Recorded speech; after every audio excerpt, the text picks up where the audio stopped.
हर साल लाखों बच्चे अपने आप को एक ऐसे ट्रैप में फंसा हुआ पाते हैं जो रैंक को रियलिटी से ऊपर रखता है। जेईई, नीट और यूपीएससी जैसे एग्जाम्स को क्रैक करने का प्रेशर अब इतना घातक हो गया है कि वो बच्चों की जान ले रहा है। 2023 में केवल कोटा में, जिसे इंडिया का कोचिंग कैपिटल कहा जाता है, वहाँ पर 26 स्टूडेंट्स सुसाइड रिकॉर्ड किए गए। Those was the highest ईवर in single year. Situation इतनी बिगड़ चुकी है कि लोकल पुलिस और हॉस्टल ओनर्स को ये आदेश दिया गया कि एंटी हैंगिंग फैंस का इंतजाम करें और जितना हो सके एंटी हैंगिंग आइटम्स का यूज करें। 2024 में सुसाइड्स का नंबर 26 से घटकर 17 हो गया, जो कि 2023 से कम थे। शायद ये एंटी हैंगिंग फैन और मैंडेटरी काउंसलिंग की वजह से हुआ, जो लगातार होटल्स में कराई जा रही अथॉरिटी के द्वारा। एक्सपर्ट्स का मानना यह है कि जो लोग अपनी जान दे रहे हैं वो ज्यादातर 18 साल से नीचे के टीन्स हैं, जो कि अपने परिवार से दूर हैं और एक्सपेक्टेशन से दबे हैं। अब आप लोगों को 11-12 साल के बच्चे ही कोचिंग सिटीज में इंटर करते हुए दिख जाएंगे जेईई और नीट के बैचेस में इनरोल करने के लिए। उनका डेली का रूटीन सुबह शुरू होता है और वो रात के आधी रात को खत्म होता है, जिसमें 6 से 8 घंटे का ट्यूशन भी होता है, होता है, मॉक एग्जाम्स होते हैं और टेस्ट प्रिपरेशन भी होती है। तो उनके खुद के लिए कोई टाइम बचता ही नहीं है, क्योंकि उन्हें लगता है कि उनकी जिंदगी यही है। आजकल प्ले टाइम और क्यूरियोसिटी को कंपैरिजन और कंपटीशन से रिप्लेस कर दिया गया है, जो कि बच्चों का चाइल्डहुड नहीं बल्कि उनकी खुद की पर्सनल आइडेंटिटी को भी धीरे धीरे खत्म कर देता है।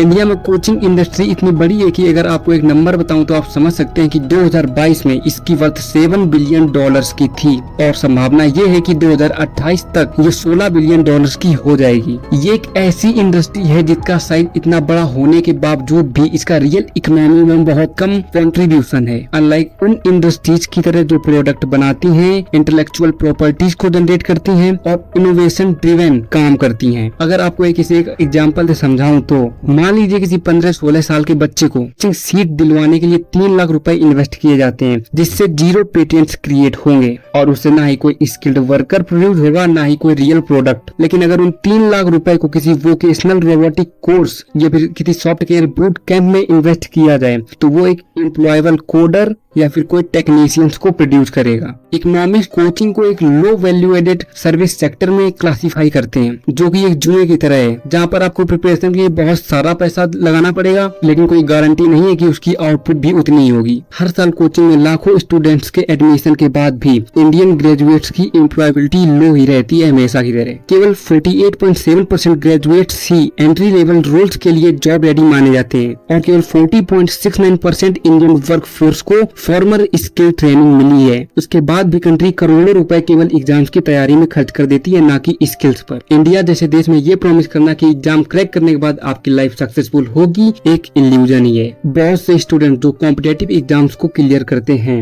वो इंजीनियरिंग या गवर्नमेंट जॉब्स में किसी अंडरपेड और ओवर क्राउडेड फील्ड में ही जाते हैं और हजारों फेल होने के बाद ड्रॉप आउट लेते हैं, लेकिन मल्टीपल अटेम्प्ट्स में भी उनका सिलेक्शन नहीं होता है। फिर आखिर में ना उनके पास कोई डिग्री बचती है, ना कोई जॉब होती है और उनको मिलता है तो मेंटल ट्रॉमा। मिडिल क्लास और लोअर मिडिल क्लास फैमिलीज अक्सर या तो कहीं से उधार लेती हैं या फिर जो उनकी सेविंग्स होती हैं उनको तोड़कर अपने बच्चों की कोचिंग फीस भरती हैं। हर बच्चे की कम से कम कोचिंग प्लस हॉस्टल फीस 3 से 6 लाख के बीच होती है और एक फैमिली जो मंथली 25 से 30 हजार रुपए कमा रही है ये उसके लिए फाइनेंशियली डेवास्टेटिंग होता है और ये उसके पूरे परिवार को तोड़ देता है अगर उस बच्चे को कहीं जॉब नहीं मिलती है या उसका सिलेक्शन नहीं होता है। बहुत सी फैमिलीज अपने लैंड को बेच देती हैं, पर्सनल लोन्स लेती हैं और अपने दूसरे बच्चों की एजुकेशन को कॉम्प्रोमाइज करती हैं ताकि उनका एक बच्चा कोई जेईई या नीट जैसा एग्जाम्स क्रैक कर सके। और जब किसी बच्चे का सिलेक्शन नहीं होता है, वो एग्जाम नहीं क्रैक कर पाता है, तो ये फैमिली को इंटर जनरेशनल फाइनेंशियल प्रेशर में डाल देता है। एक्सपर्ट्स का मानना है कि एंट्रेंस एग्जाम से ओवेशंस क्यूरियोसिटी, क्रिएटिविटी और इनोवेशन को बिल्कुल मार देती है।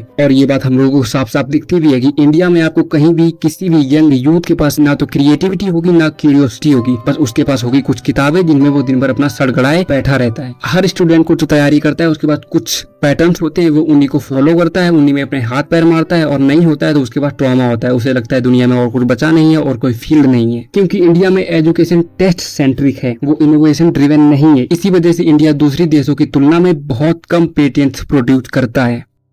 और इंडिया में तो एजुकेशन सिस्टम वैसे भी मजाक बन चुका है, क्योंकि कोचिंग सेंटर्स वाले अपने आप को ऊपर दिखाने के लिए और दूसरों को नीचे दिखाने के लिए टॉपर्स को खरीदते हैं। ऐसा हो सकता है कि आपको एक ही बच्चा कई कोचिंग सेंटर्स की टॉपर लिस्ट में दिख जाए, बड़े बड़े पोस्टर्स में दिख जाए। इसमें कोई सर चकराने वाली बात नहीं है, ये इंडिया में बहुत ही नॉर्मल है। और इससे एक बहुत बड़ी प्रॉब्लम होती है, वो होती है एजुकेशनल इनइक्वालिटी। क्योंकि कुछ रिच क्लास के जो बच्चे होते हैं उन्हें इंटरेस्ट ना भी हो तो उनके पास इतना पैसा होता है कि वो गाड़ी से बैठकर आते हैं, अपनी कोचिंग करते हैं, उनका मन नहीं होता है फिर गाड़ी में एसी में बैठकर जाते हैं। वहीं पर एक मिडिल क्लास या लोअर मिडिल क्लास फैमिली का बच्चा जिसका सच में इस फील्ड में इंटरेस्ट है लेकिन उसके पास पैसे नहीं है, अगर उसे सेल्फ स्टडी भी करनी है तो उसके पास इतने पैसे नहीं है कि वो सिंगेज की किताबें या कोई कोचिंग मटेरियल खरीद के कर सके। तो सबसे बेसिक बात तो यही है, अगर इंडिया को आगे बढ़ना है तो अपने एजुकेशन सिस्टम को चेंज करना पड़ेगा। और अगर कोचिंग इंडस्ट्रीज ऐसे ही चलती रही, आगे बढ़ती रही तो इंडिया को ये पूरा की पूरा खा जाएंगी।